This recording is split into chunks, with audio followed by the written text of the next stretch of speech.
ഞാൻ 17 വർഷം ആഫ്രിക്കയിലായിരുന്നു. അവിടെയുള്ള ആളുകളോട് സംസാരിച്ചപ്പോൾ ഭാരതീയർ എപ്പോഴും ഒറ്റപ്പെട്ടാണ് കഴിയുന്നതെന്നും മറ്റുള്ളവരുമായി ഇടപഴകാറില്ലെന്നും അവർ പറഞ്ഞു. പ്രധാനമായും വിവാഹത്തിന്റെ കാര്യത്തിലാണ് അവർ ഇത് പറഞ്ഞത്. ഇതിന്റെ കാരണം ഇവിടെ നിന്നാണെന്ന് എനിക്ക് തോന്നുന്നു. അതെ, ഇതിന്റെ കാരണം ഇവിടെ നിന്നാണ്. ഇതിനെയാണ് ഇൻഡോഗമി അഥവാ സ്വന്തം വർഗത്തിനുള്ളിലെ വിവാഹം എന്ന് വിളിക്കുന്നത്. സ്വന്തം വൃത്തത്തിനുള്ളിൽ മാത്രം ഒതുങ്ങി നിൽക്കുക, സ്വന്തം ജാതിയിൽ മാത്രം വിവാഹം കഴിക്കുക.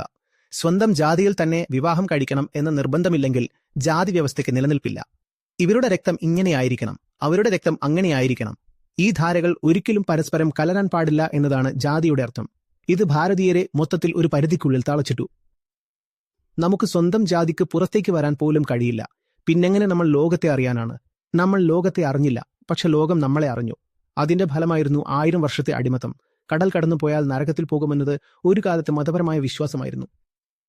ശരി, നിങ്ങൾ കടൽ കടന്നു പോകണ്ട. പക്ഷെ ചുരുങ്ങിയത് 5-7 രാജ്യങ്ങളിൽ നിന്നുള്ള ആളുകൾ കടൽ കടന്ന് ഇവിടെ വന്നു. അവർ ഇവിടെ ഭരിച്ചു, നമ്മളെ കൊള്ളയടിക്കുകയും ചെയ്തു. ഇത്രമാത്രമല്ല, ജനിതക ശാസ്ത്രപരമായി നോക്കിയാൽ എത്രത്തോളം നിങ്ങൾ സ്വന്തം ചെറിയ വൃത്തത്തിനുള്ളിൽ തന്നെ വിവാഹബന്ധങ്ങളിൽ ഏർപ്പെടുന്നുവോ അത്രത്തോളം തലമുറകൾ കഴിയുന്തോറും നിങ്ങളുടെ ജനിതക ഘടന ദുർബലമായിക്കൊണ്ടിരിക്കും.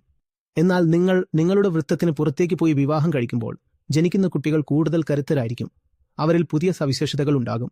നമ്മൾ എല്ലാ രീതിയിലും നമുക്ക് തന്നെ നഷ്ടമുണ്ടാക്കി.